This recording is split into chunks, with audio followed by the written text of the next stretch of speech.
Oh itu video, itu nanti beda lagi laporannya. Jadi itu laporan terpisah.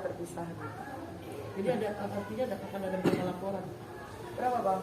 Kalau secara hukum bisa ada 2 laporan lagi. Yang jelas 1 laporan terkait perlindungan anak, 1 lagi terkait undang-undang ITE, tapi kami belum laporkan. Lapornya tetap 1 orang ini pelapornya. Tetap kita pelapornya, terlapornya ada seseorang. Kan ini berarti yang di Telegram barusan yang diduga video shoot nanti akan ada laporan tersendiri. Ada laporan tersendiri lagi. Memang anak kita ini juga ada dalam potensi yang diperjualbelikan. Ya, tunggu aja lah. Mungkin kedepannya bakal mau gimana sih kan ini? Depannya bakal mau digimanain? Ya, gimana ya, masukin ke penjara aja. Biar ada efek jerak, biar jadi pelajaran untuk anak-anak muda di luar sana juga. Kalau masih muda ya sesuai sama umurnya aja, lakukan sesuai sama umurnya gitu kan. Ya umur segitu lagi lucu-lucunya ya, kalau pengen tahu pergaulan ya cukup tahu pergaulan aja, tapi jangan sampai kebablasan. Jadi kamu merasa dibohongin nggak sih dengan artinya dengan prank terus itu yang dibilang itu, ternyata kan kamu sendiri punya bukti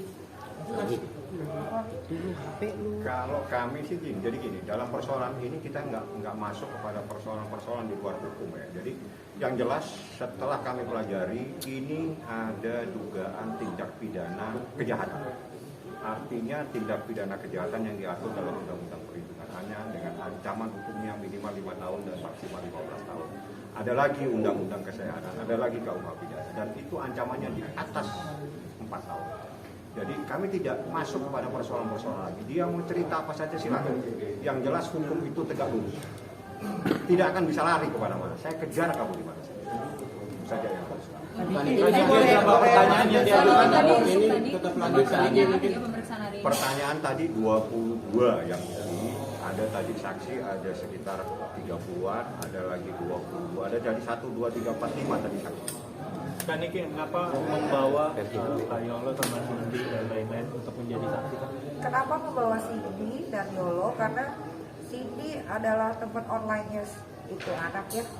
Jadi dia tahu betul bagaimana prosesnya, cara berkenalan sampai akhirnya terjadi pinjam uang, ada urusan hamil, aborsi dan lain-lain.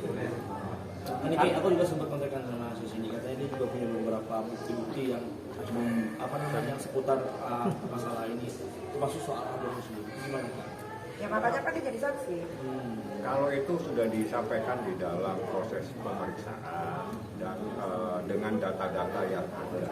Jadi itu persoalan yang kami laporkan. Jadi saksinya itu adalah saksi-saksi yang tahu persis persoalan. Jadi Siti yang tahu dan yang lainnya adalah saksi-saksi. Nah sekarang prosesnya saat ini ada pemeriksaan juga di atas. Jadi ada saksi lagi diperiksa terkait dengan dugaan adanya penganiayaan atau mungkin ada sesuatu, nanti dijelaskan. Saya tidak mungkin akan membuka apa yang menjadi materi dalam proses pemeriksaan. Yang jelas nih kita diperiksa 22 pertanyaan, ada 25 pertanyaan, ada 3 tadi saksi dan hari ini 4 tambah 1 lagi. Artinya saksi yang dari luar negeri itu adalah si Budi atau seperti apa? Coba tanya sama yang bersangkutan, dia dari mana? Artinya berarti Kaniki sudah mengantongi bukti dengan adanya tuduhan aborsi itu.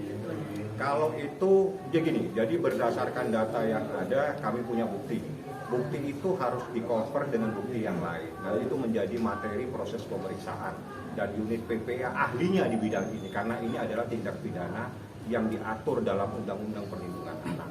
Jadi unit PPA yang paling ahli di bidang ini.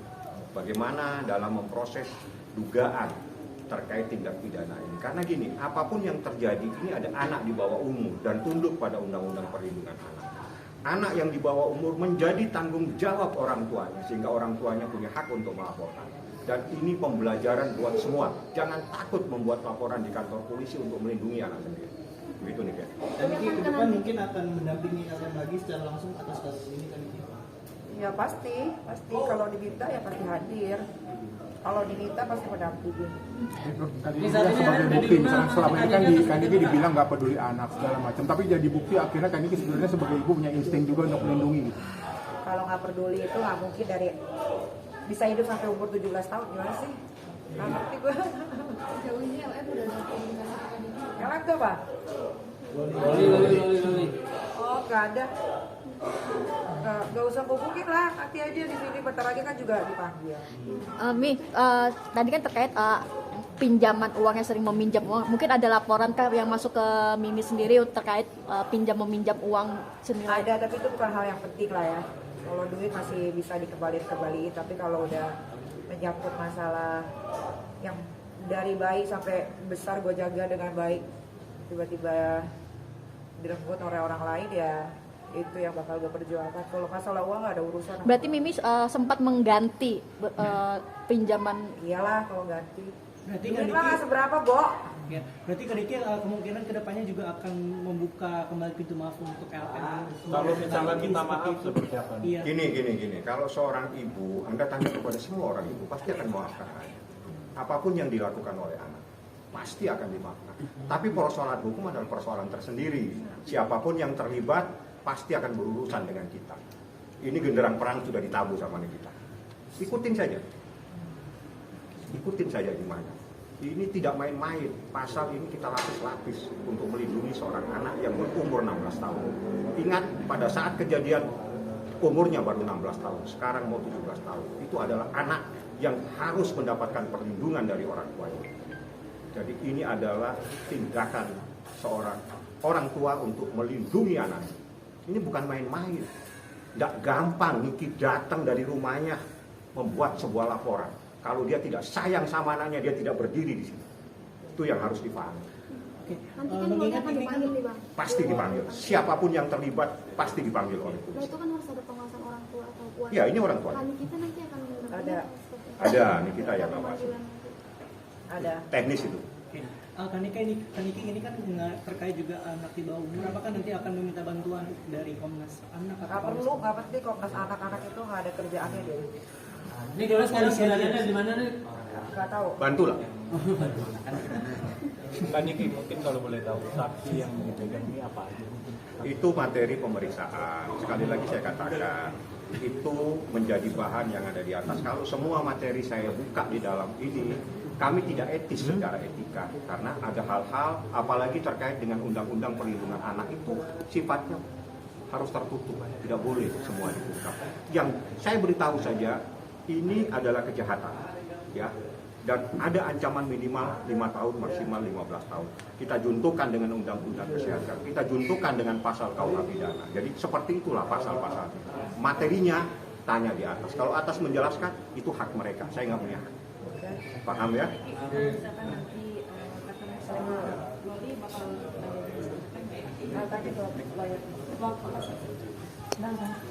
Ini nggak pakai yang BG itu. Yang Kalau mau Telegram jelas, keterangan saksi tunggu sebentar lagi tuh.